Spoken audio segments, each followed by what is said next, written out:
Hello दोस्तों, आपके अपने YouTube चैनल में हार्दिक हार्दिक स्वागत करता हूँ। और ये वीडियो खास नवोदय विद्यालय की तैयारी करने वाले बच्चों को, जैसे 4 और 5 वालों को है। यदि उससे नीचे यानी कि 2, 3 वाले भी करना चाहें तो वो भी कर सकते हैं। वे तो डिजिट इनकी संख्याएं जो हैं वो तो हर एक क्लास की इनकी बुक में मिलती हैं। जैसे लिखा है सम संख्याएं, क्या लिखा है? सम संख्याएं, यानी कि सम संख्याओं को कहते हैं अपने इंग्लिश में इवन नंबर। जैसे लिखा है 2, 4, 6, 8। और देखो, एक पहचानने का तरीका एक है कि जिस संख्या में 2 से भाग चला जाता है वह संख्या हमारी इवन नंबर या सम संख्या कहलाती है। अब सम संख्या जैसे लिखा है 3, यानी कि 1, 3, 5, 7, 9, यानी कि जिस संख्या में 2 से भाग देने पर शेष 1 बचता है। जैसे इधर देखते हैं, यानी कि 2 से डिवाइड करते हैं 9 को, 2 4 जा 8 होता है, शेष हमारा 1 होता है। इसका मतलब जो संख्या है वो कैसी है? विषम संख्या। इसके बाद है भाज्य। कौन संख्या है ये हमारी? भाज्य। और भाज्य संख्या को अपन इंग्लिश में कहते हैं कंपोजिट। क्या कहते हैं? कंपोजिट कहते हैं।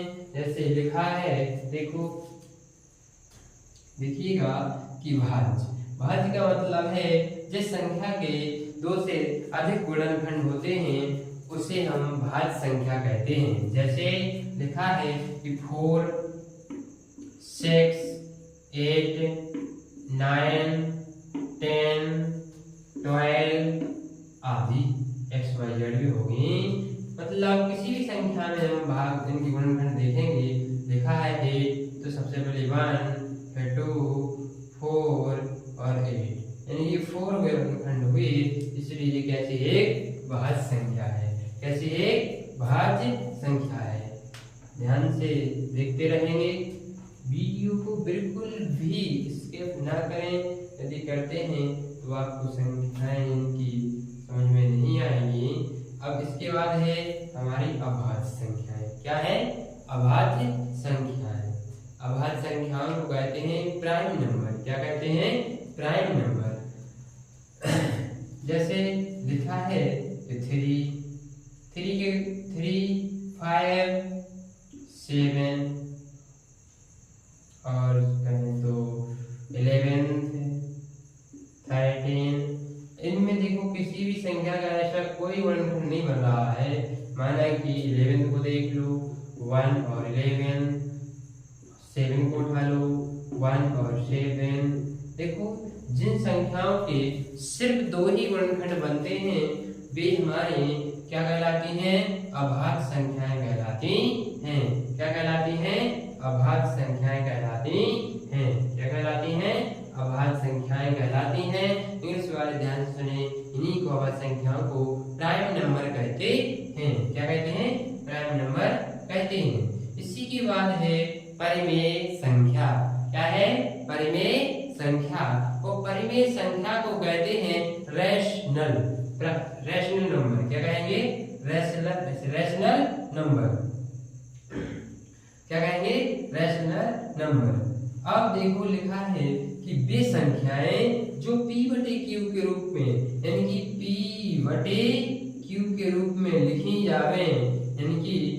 जाती हैं उन्हें हम परिमेय संख्या कहते हैं। जैसे P/Q, दूसरा है यानी कि 2/4, 6/7। ये हमारा पाई का मान है, ये भी हमारी परिमेय कहलाती है। तो जिनको हम P/Q के रूप में लिख सकते हैं तो वे हमारी परिमेय संख्याएं कहलाती हैं। और अपरिमेय संख्या, थोड़ी अपरिमेय संख्याओं को ध्यान से देखेंगे, क्योंकि और इंग्लिश में इनको कहते हैं इरेशनल। क्या कहेंगे? इरेशनल कहने का मतलब है कि यदि वे संख्याएं जो P/Q के रूप में ना लिखी, क्या है? ना लिखी। कुछ अपवाद है इसमें, देखिएगा। जैसे लिखा है कि 4/2 अंडर रूट, ये अपरिमेय क्या है, अपरिमेय है। परंतु यदि ऐसा लिखा होता तो ये क्या होती, एक परिमेय संख्या होती। क्या होती, परिमेय संख्या होती। अब ये अपरिमेय संख्या है, या इसको कह लो अपन, तो ये अपरिमेय संख्या है। 7 को कहेंगे अपरिमेय संख्या है। और इनकी यहाँ एक और देख लें कि यदि ऐसा लिखा है, ये भी अपरिमेय नहीं, परिमेय संख्या है। कैसी है, परिमेय संख्या है।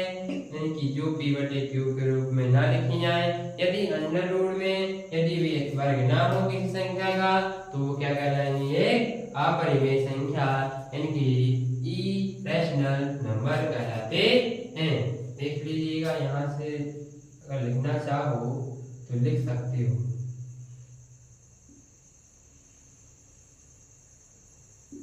ये मैंने इसलिए घेर दिया है ताकि आपको समझ में आए कौन किसकी संख्याएं हैं।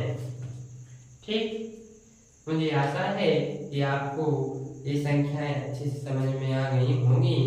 यदि नहीं आई हैं तो एक बार दोबारा आप वीडियो को देख सकते हैं। यदि दो बार में ना आए तो 10 बार भी देखो, पर आ जाना चाहिए। इसी के साथ आज की वीडियो समाप्त होती है। बड़े ध्यान से देखिएगा और बहुत अच्छे से पढ़ते रहिएगा। Thank you.